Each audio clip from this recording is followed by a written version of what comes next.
The vast, echoing lecture hall of the Galactic University hummed with the low thrum of 1,000 different alien life forms. A tapestry of scales, fur, chitin, and light. At its immense teaching podium stood Professor Kronos, a towering figure whose obsidian scales caught the ambient light, making him appear carved from a forgotten mountain. His voice, a deep resonance that vibrated through the floor plates, commanded immediate attention.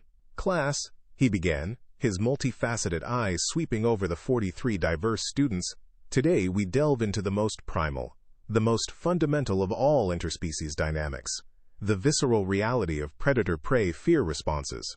A ripple of anticipatory tension, a blend of academic curiosity and ancient instinct coursed through the room. The air itself seemed to thicken, preparing for a lesson that promised more than just theory. From her seat near the front, Lyra, a creature of delicate beauty from the Sulfian homeworld, felt a familiar tremor begin deep within her. Her iridescent wings, usually a vibrant display, now fluttered nervously, a telltale sign of her species' heightened sensitivity.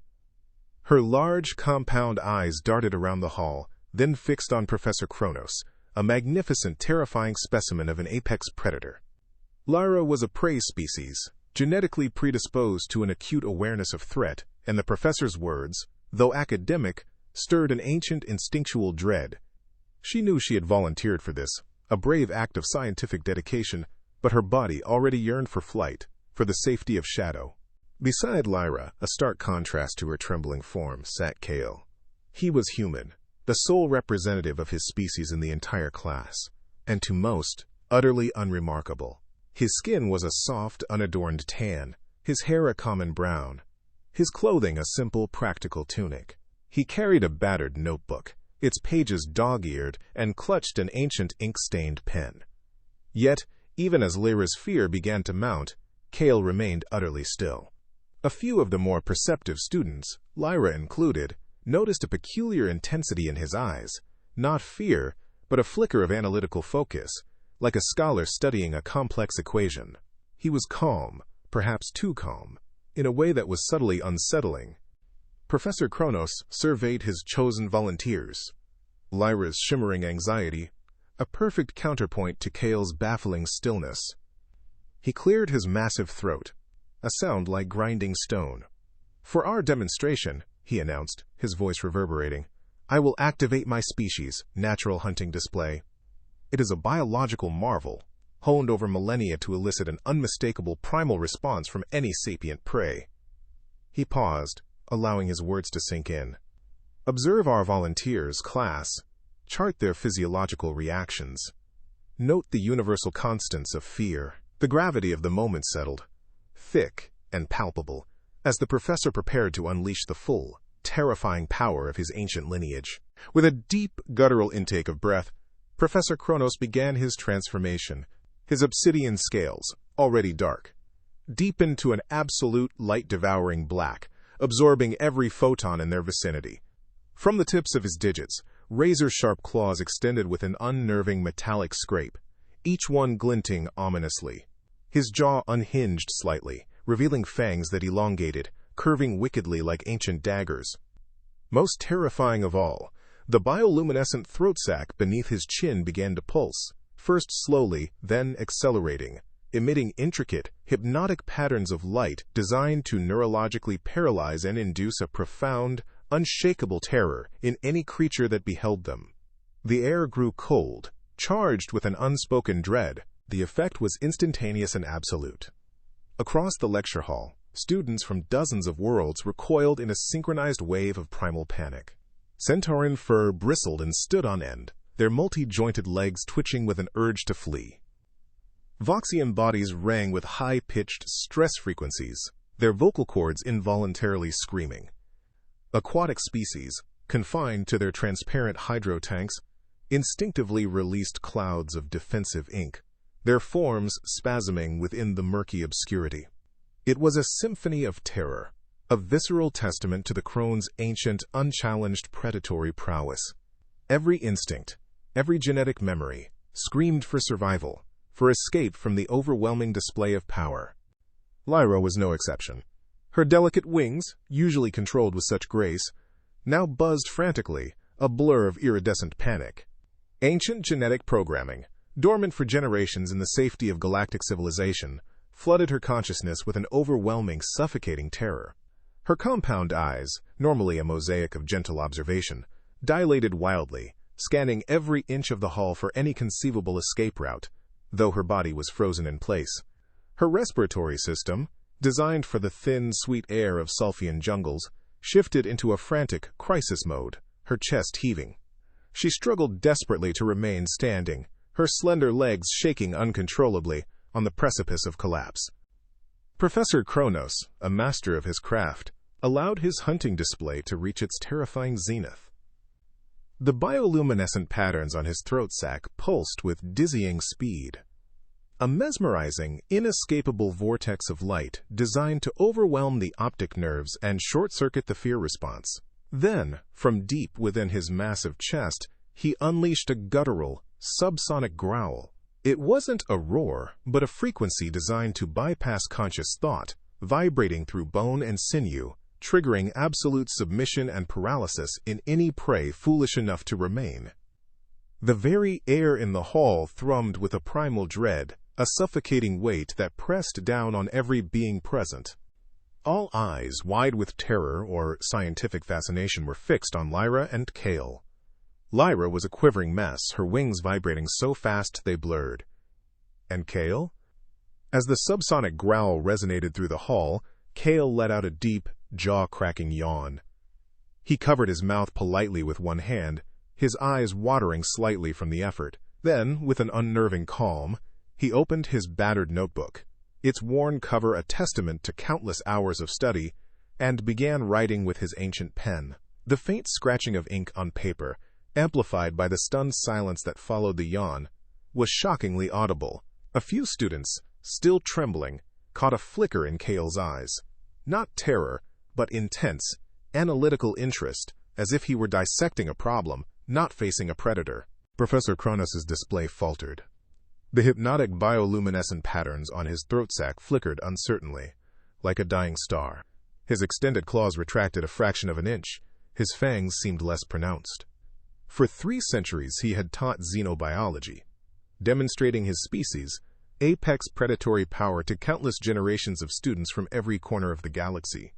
Never, not once, had he encountered such a non-response. His multifaceted eyes, usually radiating confidence, now widened in bewildered confusion.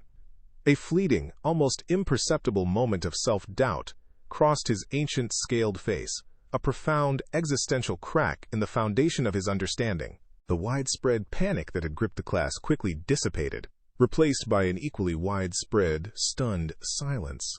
The centaurans lowered their bristling fur. The Voxian stress frequencies died out.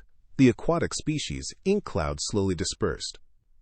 Many students, still visibly trembling, stared at Kael with wide, disbelieving eyes. They looked from the human to the visibly perplexed Professor Kronos, then back to Kael, trying to reconcile the impossible. A few, Lyra among them, found their lingering fear beginning to mix with a nascent, almost intellectual curiosity. What was this creature? How could it simply yawn? The sheer anomaly shattered their understanding of universal biology. Kael, oblivious to the profound existential crisis he had just triggered, muttered, "Fascinating." He glanced up at the bewildered professor, then returned to his scribbling. The subsonic frequency peaks at 18 Hz, targeting the infrasonic range, known to induce anxiety and distress in most mammalian and reptilian amygdalae. The pattern frequency, however, is far more complex, a non-repeating fractal designed to overwhelm optical processing, likely creating a localized neural short circuit. His tone was entirely detached, like a reviewer critiquing a performance rather than a subject experiencing it. He tapped his pen against the page, a soft, rhythmic click in the echoing silence. He looked up from his notes, his gaze sweeping over his still terrified classmates with mild curiosity, as if genuinely unsure why they were reacting this way. "Professor Kronos," Kael stated, his voice calm and even. "Should I be scared? I'm not feeling it. Could you perhaps repeat the display? I need to time the exact cycle of the visual pattern. My initial reading might have been off due to the surprise of the subsonic growl." At his casual request, several students, already on the verge of physiological collapse, finally fainted, their bodies slumping to the floor with soft thuds. Even Lyra, who had been transitioning to curiosity, felt a fresh wave of dizzying disbelief. Lyra stared at Kael, her compound eyes wide with utter amazement, her previous terror slowly, irrevocably giving way to a new, powerful emotion. How? How could he be so utterly unaffected? How could he calmly take notes, analyze, and even request a repeat performance of a display that had brought dozens of galactic species to their knees? Her fear, once an all-consuming fire, now dwindled to a faint ember, overshadowed by a powerful, almost investigative fascination. She watched him, this unassuming human, as he studied Professor Kronos with a detached, intellectual interest that she could only describe as unnerving. She had never seen anything like it. Professor Kronos, still visibly shaken, slowly deactivated his hunting display. His scales returned to their normal dark obsidian. His claws retracted, his fangs shortened, and the bioluminescent throat sac dimmed to a gentle, steady glow. He returned to his normal, imposing, but now profoundly perplexed form. He looked at Kael with a gaze that held a mix of professional concern and deep, personal bewilderment. "Student Kael," he rumbled, his voice less assured than before.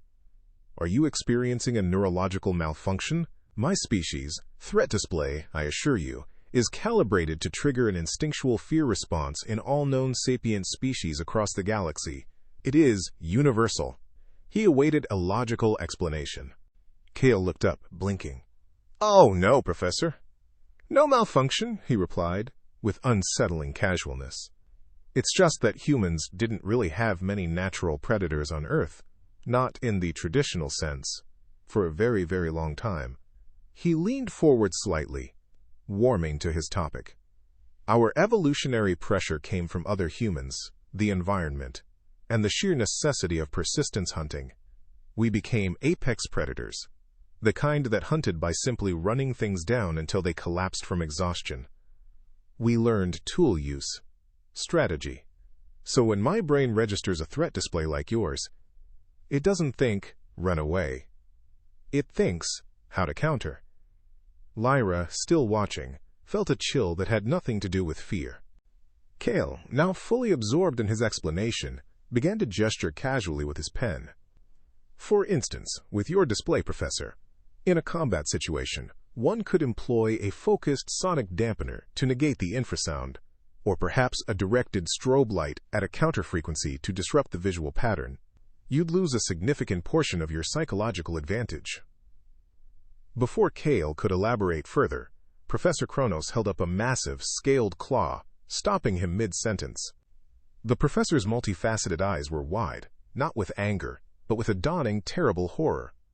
The casual dissection of his species, most potent weapon, delivered with such academic detachment, was far more terrifying than any physical threat.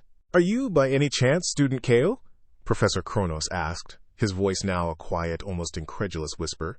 "Taking notes on how to defeat my species in combat?" Kael blinked, then looked down at his notebook, where he had indeed scribbled several precise technical observations. "Oh, I apologize, Professor," he said, genuinely contrite. "It's just instinct, really. A habit." The professor stared at the human, this unassuming being who had just casually dismantled millennia of evolutionary advantage. He took a deep, shuddering breath.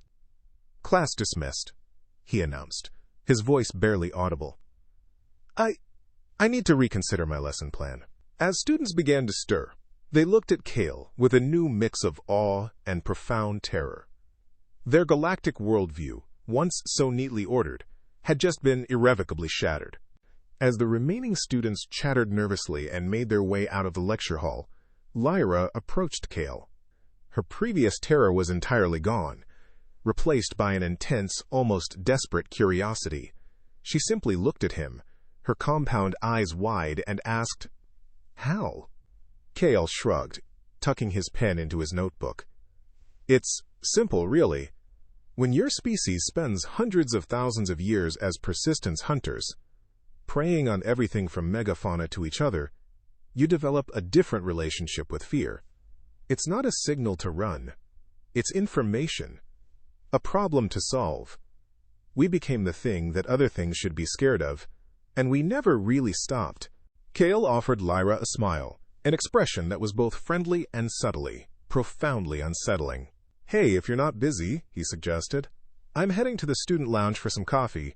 I could show you my counter-tactics notes for 17 different predator species. I've been compiling them since orientation, just in case."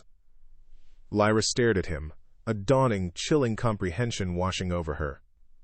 She realized, with a tremor that had nothing to do with fear and everything to do with awe, that she was witnessing a paradigm shift.